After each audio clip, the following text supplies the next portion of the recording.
I've been using the Credit One American Express card for a while now, and this video is my honest and unbiased review on the Credit One American Express card.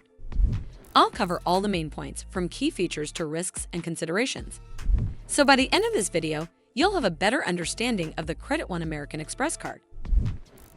With this card, you earn 1% unlimited cash back on all purchases, which is relatively competitive for cards aimed at those with fair credit.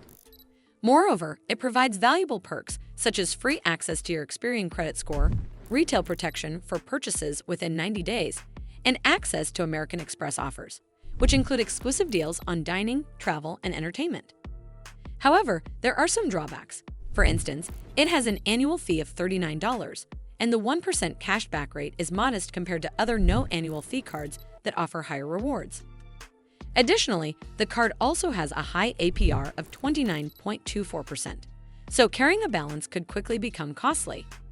Plus, it lacks a sign-up bonus, which could limit your initial earning potential. Overall, the Credit One American Express card is a decent option for building credit, offering some benefits typical of American Express cards. As always, do consider speaking with an expert before making any decisions. Well, that's all for this video. I hope you found this video helpful. And if you did, make sure you give this video a super thanks by clicking on this heart icon to help support the channel, and don't forget to hit that subscribe button. We'll see you in the next one.